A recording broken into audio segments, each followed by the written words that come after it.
Welcome to the Mix Six, as part of the Mix, the UK's leading digital support service for young people. I'm your host, Britt, and I hope you're having an amazing day and treating yourself with the care that you deserve. If you do need someone to talk to or just need a little boost, then hop over to themix.org.uk or find us on TikTok and Instagram at the Mix UK. From money to sex and relationships and mental health, we cover it all. At the Mix, if it's important to you, then it's important to us. The Mix Six covers all of this and more in each episode with 6 questions, 30 minutes, and one guest, which this week is the wonderful Dr. Aziza Cisse. Dr. Aziza Cisse is a GP and educator, as well as a vice chair and creative director of Black Female Doctors UK, also known as Talks with Dr. Cisse on socials, a platform sharing evidence-based health information on women's health, cancer, mental health, and health equity. So, Aziza, how are you doing today? Thank you so much for joining us. Of course. Thank you so much for having me. I'm good. The sun's out, the skies are blue. I'm ready for this. Let's do it. 6 questions in 30 Amazing. minutes. I love it. Let's go. Cool. So before we get into the main podcast, we always like to break the ice with our quick fire six. So they're just this or that questions. So first of all, Instagram or TikTok? Instagram. I feel like that Favorite? shows my age. Don't worry, I'm the same. Favorite school subject? At school, science. Yeah. Yeah. hmm Do you prefer article writing or public speaking? Public speaking. Apple Music or Spotify? Spotify. But I do have an Mm. iPhone. Sorry. Me too. Solo trip or girls' holiday? Girls' holiday. And last of all, paperback or audiobook? Ooh, that is a tough one. Right now, it's audiobook because the kids don't want me to sit down and read. It's best for convenience, right? Yeah. Cool. Thank you for that. So now we've got to know you a little better. Are you ready to get into the mix six? Yes, I love those questions, by the way. I hadn't seen them Thank prior. you. Great questions. Love that. Okay. So we'd love you to tell us about your journey to who you are today and what you do. Okay, so my mom and dad interacted. I'm joking. Just joking. Starting, I was like, where do I start? Okay, so you're probably wondering why my accent is like this because I live in the UK, right? So actually, I was born and raised in Saudi Arabia, and I went to international school. So I had American teachers. I also have family who live in the States, and this is why I sound this way. I moved to the UK to do my A levels over 20 years ago, and I've been living in the UK since. I went to med school, became a doctor, and now I'm a GP with a specialist interest in women's and gynecological health, and that is my passion. And through the pandemic, what happened during lockdown, because of lockdown, I used to do a lot of health awareness or education with my local community. Sadly, I wasn't able to do it during lockdown, and my aunt called me one time and she was like, "Hey, Aziza, guess what?" And I'm like, "What?" She's like, "My blood pressure is normal." I was like, "Amazing." And she's like, "So I stopped taking my blood pressure tablets." I was like, "Oh my God."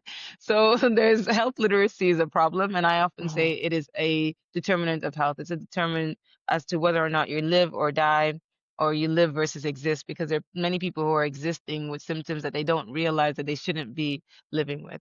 Anyways, I then decided to do Zoom talks, and then through that, I built my Instagram platform, and I started creating short form videos that you see online to try and capture people's attention and raise awareness and hopefully potentially saving lives in the process. And this is where I am today. I got an Instagram message from the mix and I was like, yes, count me in. amazing. Wow. It sounds like you've had some incredible achievements. Thank Really you. great to hear. So as a specialist in women's health, what do you think are the most overlooked issues young women face when it comes to their bodies? I would say education. I think education is really overlooked. I'm very, very passionate about raising awareness in the younger generation. I feel like the earlier the better. Spiral learning is important. So essentially, we introduce something, and then depending on their maturity and their understanding, we then add layers as you go on. Okay. So I'm very, very passionate about educating early. For instance, the correct use of terminology. when it comes to our genitals. I'm always carrying around these props, my little Yes, I've seen vulvas. those. I've seen those on your Instagram. They're really cool.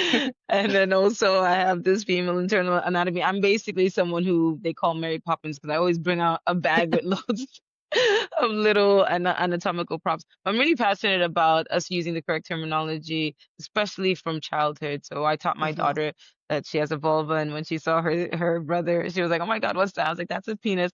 So she used those words without any shame or stigma. And unfortunately, I feel like because we start the shame so young, we use different euphemisms because it's cuter or it sounds better Hmm. for their age. That's what brings on the shame, and it passes down and it lingers. And sadly, because of that, they're not able to articulate themselves when they're having issues. They're not able to describe the areas in which they're having issues. And then as they get older, they don't come forward about these issues because it's all hush hush and shy and that kind of thing. So this is where Hmm. I think education is overlooked. And I think that we really need to be careful in how we educate our children, because when we do things like using euphemisms, we put them at risks. Okay. So I'm really passionate about protecting them from sexual predators. And I have to say, trigger warning, if we do not use the correct terminology and we say things like cookie, there was a young girl who sadly was being molested by her uncle, and because she kept saying the word cookie, her mom didn't know what she meant. She's like, "Oh, he's playing with my cookie, he's touching my cookie." This is why if we say vulva, they say vulva, then we know they mean vulva. We remove any confusions and we protect them. We boost their confidence. We give them a good relationship with this part of their body. And as I say, Hmm. when they're older, they will come forward. There was an elderly lady who came forward about issue. It took a long time for her to come forward.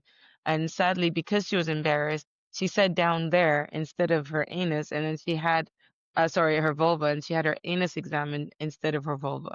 You Hmm. understand? So Yeah. it's so important that we teach these things. I see patients who are getting diagnosed with conditions late because they don't come forward, because they're embarrassed. So if Hmm. we shave the shame from early on and we remove the stigma, we could potentially save lives, for Hmm. eternity.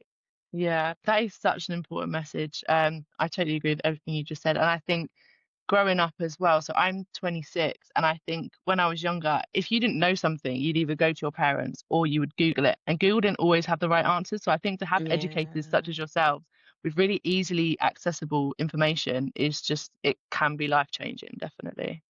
Absolutely. I mean, there's so many young girls out there who are having very painful periods, very heavy Hmm. periods, and they don't know that that's not normal. Either because it might be that painful periods runs in the family and they all think, "Oh, that's normal for us, so Hmm. don't worry about it," or heavy periods run in the families. Chill out, pull your socks up. It's just a period. That narrative that we all give each other, and also the myths and misconceptions surrounding periods, like, "Oh, if it's heavy, that means you're getting rid of toxins," or if you endure the pain, you're a strong woman, and that kind of thing. Like that Hmm. narrative, I feel still exists, and we need to Yeah. change that. And again, we can only really truly change that through education, because if they don't know that heavy periods aren't normal, then they won't know to come forward. And another phrase that I often say is, you don't know what you don't know. And this is why I'm so, Hmm. so passionate. Yes, I feel people should empower themselves with knowledge, but they need to empower themselves with the right knowledge, because sadly, a lot of people are being exploited because there's not enough. There's so many vulnerable individuals out there, and there's not enough knowledge. So they're being exploited with the false information. So, yeah, make sure that wherever you're consuming your information, that it's someone who's credible, someone who's using evidence-based information, scientific and accurate, because that's the difference between, that you potentially harming yourself versus not. Definitely. You can't look after yourself properly if you don't know what you're doing. And I think you have to Exactly. get, I think if I think people say like, it's just like, when people say like you have to trust your gut, like if you think something's wrong, then Yeah. just go and get it checked out. Like I think that's the simplest solution. And it's not always that easy because obviously some people Yeah. do get anxious about these things and do find it Yeah. difficult. But I think if you feel able to, it's the right thing and it's going to benefit you in the long run. 100%. I would say that I am a doctor, and even I get anxious about certain things and I get worried, but please don't carry that fear with you, because I feel like it just lingers and then you have the weight on your shoulder for so long and then you get checked Hmm. out. And majority of the times, it's nothing sinister, majority of the Hmm. times. So just get checked out, get the help and support that you need and you deserve, and that way you're not going to be continuing to suffer, usually in silence. We need to change that narrative. Exactly. So that Oh, actually and leads also, on. also, Oh, sorry. I'm so no sorry. Really, worries. really quickly. Also, Mhm. if it does turn out to be something quite serious, the hope is that if you do go in early, when your gut's telling you that something is wrong, that whatever it is picked up early, so the treatment is most likely to be curative, successful, and less invasive. Yeah, definitely. Um, so that leads on really well to my next question, which is, what are some of the biggest myths you hear from young people about puberty and growing up, and how do you help bust those myths in a way that feels approachable and empowering? Great question. I mean, I've already touched on the period thing, and that for Mhm. me is the biggest myth for your generation at the moment. For the younger generation, I say your generation like I'm super old, but the younger generation at the moment, I think that when it comes to periods, there's still a lot of shame and stigma and taboo. It's better than in my time for sure, but there's a lot of misconceptions around periods being dirty when actually it's not dirty. You're literally just shedding the lining of your womb, and maybe there's a little bit of vaginal discharge and cervical mucus. That is it. Misconceptions around, oh, if it's heavier, it means you're getting rid of more toxins. If it's more painful, it means that you're strong, and so on. And I think the saddest thing that I've seen, and I've seen it with my teenage patients, sometimes they come in with their moms, and their mom's like dragging them in, like, come and talk about your period. Oh, no, no, it's fine. It's just the period. I'm like, oh my God, I can't believe that narrative is still lingering on of just Mhm. the period. It's not just the period. If your periods are stopping you from living, they're stopping you from existing, they're stopping you from doing your day-to-day activities, they're stopping you from going to schools, they're making you vomit, they're making you bedridden, they're stopping you from mobilizing. That is not normal. Periods are Mm-mm. not supposed to be that way, and you should not. Please don't endure it, no matter what anybody says. If they're so heavy that you're bleeding through your clothes, you're needing to put a towel on your bed sheets because you know you're going to bleed through, or you're needing to double up on period products, you're needing to change your products every hour, you're needing to what you call there's so many things on the list, and sometimes some of them escape me, but you're passing clots bigger than a 10p coin. All of that isn't normal. And if you're bleeding so heavily that it's making you anemic, where you're getting headaches and dizziness and chest pain, and you're not able to walk up and down stairs because you're getting so short of breath, those are all not normal. Please, please, please, if you get any of those symptoms, go and get checked out. There may be something underlying going on. Often it runs in families because I've also heard some teenagers say to me, "Oh, well, my mom says that, we all have heavy periods, so it's just one of those things." It's not. It's not just one of those things. Please, please get checked out because there are conditions like fibroids, endometriosis, adenomyosis, PCOS. There are conditions like PMDD. All of these could be attributing to the symptoms that you're experiencing. And though, sadly, frustratingly, there is no cure for a lot of these conditions. Adenomyosis, there's a cure, but the cure is removing a whole womb, which to me just sounds like that is not a cure. If you have to remove a whole organ of someone's body, there's not enough research. But there are usually some treatment options that can help you to live your life. Yeah, I think all of the conditions you just mentioned, like it's only as I've got a bit older, probably just in my like mid early 20s, that I've heard about Mm, these. I probably knew mm, what they were, but at school, you'd have within your friendship group, there's friends that have heavier periods, friends whose periods cause them no problems, and that's just how it was. There was not really ever any questions asked. So I think it's really yeah. important that awareness is being raised of these conditions, and something is being done about it, and people are given a space to sort of find some sort of treatment, to help them, like you said, just make their day-to-day lives. It shouldn't be affecting their life, so it should just be another day. It shouldn't be anything. Yeah.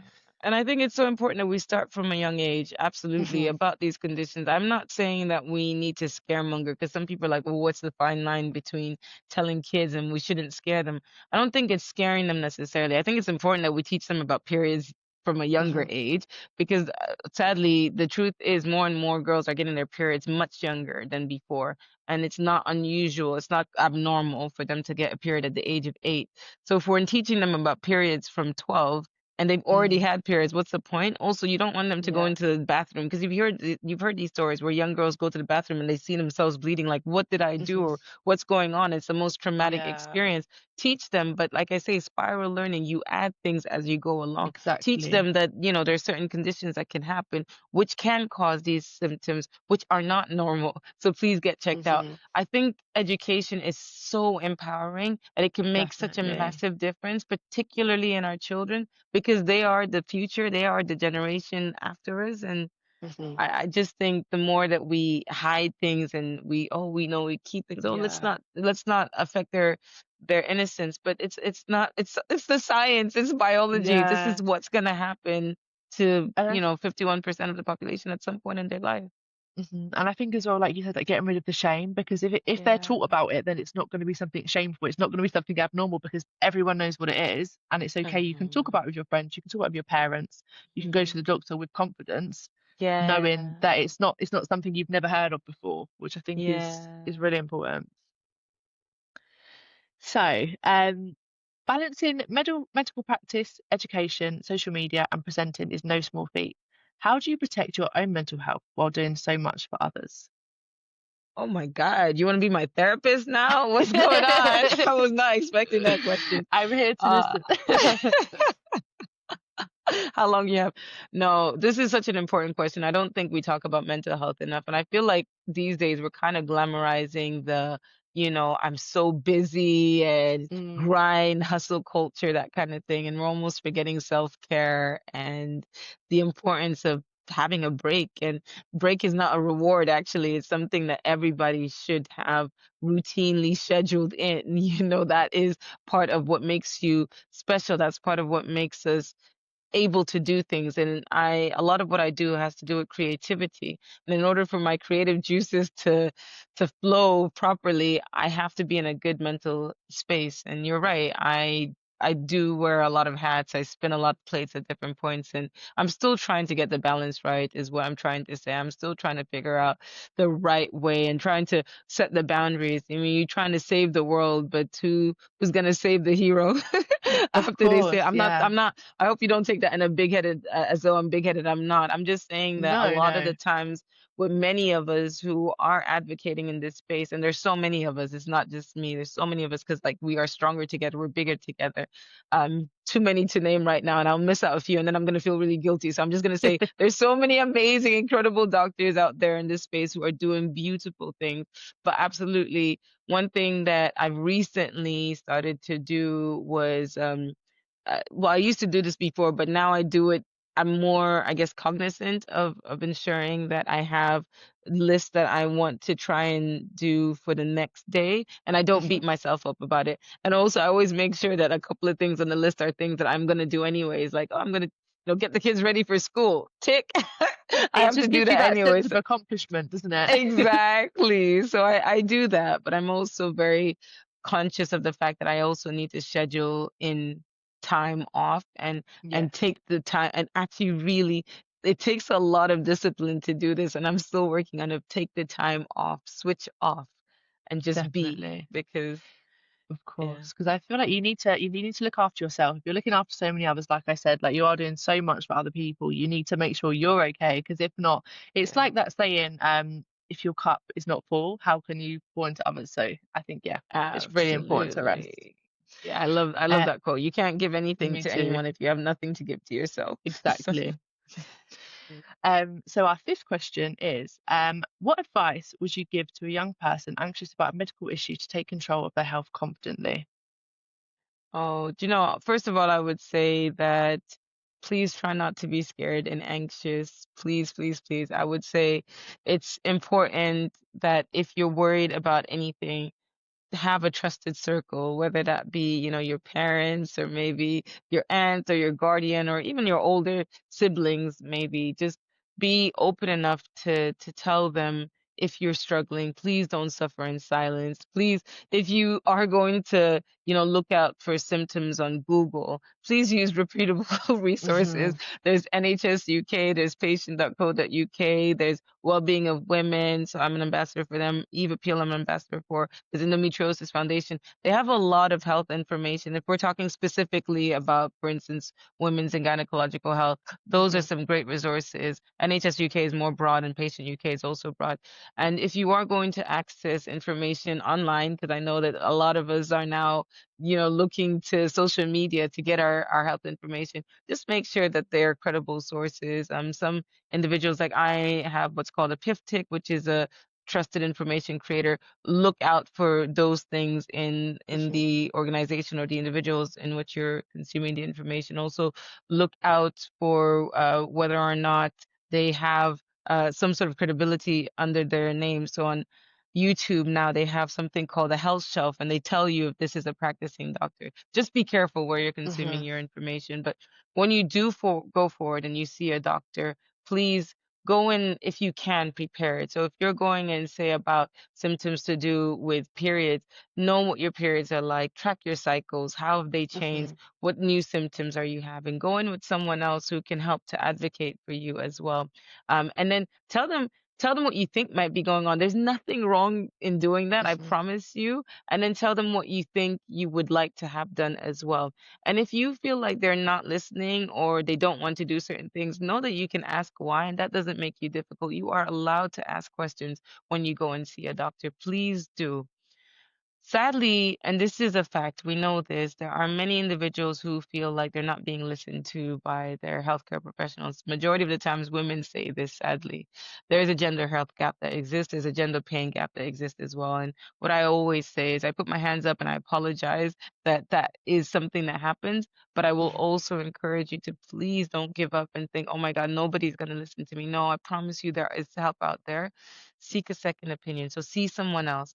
If that person doesn't help, see someone else again. I promise you there is someone out there. Because the truth of the matter is, when it comes to your body, nobody knows your body better than you. Like, you are literally the expert, the CEO, the Hmm. the boss of your body. Yeah. You live in it. So if you Hmm. feel something is wrong and you're not being listened to, please, please, please go get the help from someone else and bring someone Definitely. else with you to help push and advocate for you as well if you feel like you're struggling. Equip yourself Hmm. with the knowledge though. Definitely. I think they're all really, really important tips. I think having someone that you can go to with everything, even if it's something silly and it turns out to be nothing, I think just someone who will listen and not dismiss you. Like for me, that would actually be my younger sister. So we both do that with each other. And I think it's funny that I go to my younger sister, but now we're older. It's really Yeah. nice that we have that relationship and you can just go to them Yeah. about anything. Yeah. But I think that what you mentioned about going to the doctors with notes is really helpful because I never do that. And then I'm like, and then I get a bit sort of scrambled, like, oh God, like what am I Yeah. saying? So that is a really Yeah. helpful tip, just to write things down and then you have everything there. And Yeah. you can Because you it's can such a probably rush, isn't it? 10 yeah, minutes. you can process your sort of your issue further if you have all the information there and not just have to go home, come back in a couple of weeks. So that's Yeah. really important. So our final question comes from a young person, and that is a really important one. So what support do you wish you had growing up as a young woman? Great question. To be honest, I'm all for destigmatizing and normalizing and that sort of thing. When I was younger, I promise you, I didn't even know of the word vulva until I was in med school. I had never heard of vagina until I was in like my preteen years. Hmm. I didn't know about periods, even though I had two older sisters because they hid it. There was so much shame around periods, like, oh, we can't tell her. I Mm, was like 11 or 12 when I found out. Thankfully, I yeah, had my first period when I was 14. Imagine if I had it when I was younger, but of nobody spoke course. about these things. There was so much shame around it, and I wish that when I was younger that it was different. I thankfully, I also certain conditions, like there are conditions like something called vaginismus, which I want to talk about in Mhm. terms of the younger generation, because I think it can be really scary if you've never heard of it before, because I hadn't. Mhm. And I only heard about it later on in life, and I realized, oh, is that what it is? But in terms of vaginismus, it's where you have involuntary muscle spasms on your pelvic floor, your vaginal muscle, so it's very difficult to Mhm. put anything in.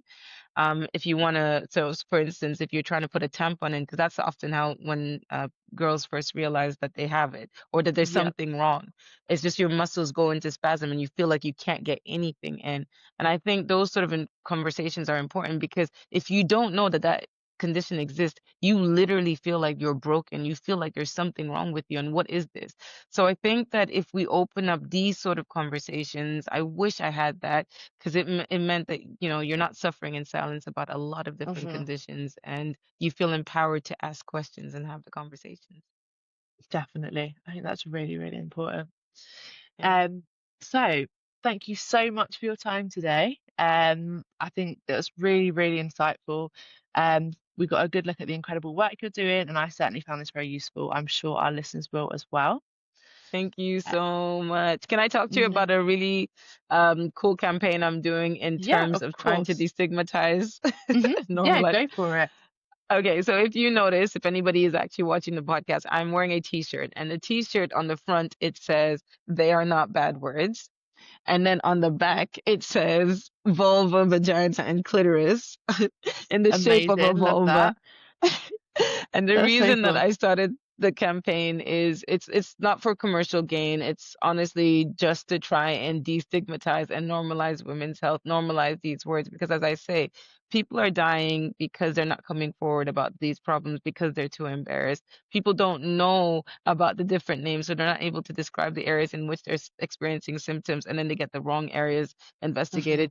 Children, unfortunately, are, we're not protecting them when we don't teach them the correct terminology, and we're feeding on the shame and stigma. This is just to try and save lives so people also get the diagnosis early. So yeah, no, this is why I started the campaign, and majority of the proceeds goes towards funding menstrual health workshops in Sierra Leone. It comes in black, it comes in white. I just think it's when I take this on my school run. I wear it on my school runs.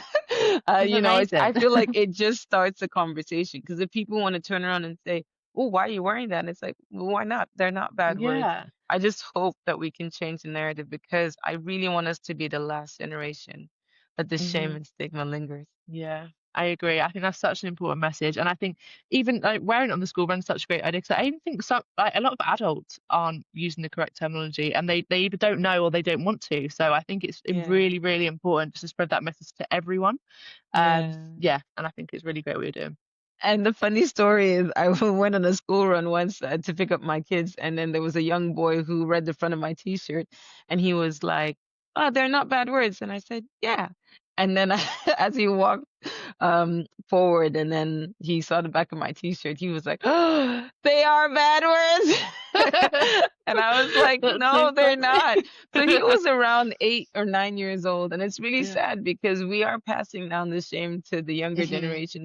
That his immediate reaction is Yeah, concerning because it shouldn't be that. They shouldn't be bad words. They are just words, just like our exactly. head, shoulders, knees and toes, and vulva and vagina and clitoris. Yes, those. They're not bad words. Exactly. And that is such a great way. That's such a great way to talk about it. Just to sing Thanks. about it. Yeah, So thank you so much. I think that is all for now. So amazing. to our listeners, remember if you're under 25 and need support, visit the Mix at themix.org.uk or check us out on socials. Just search at the Mix UK.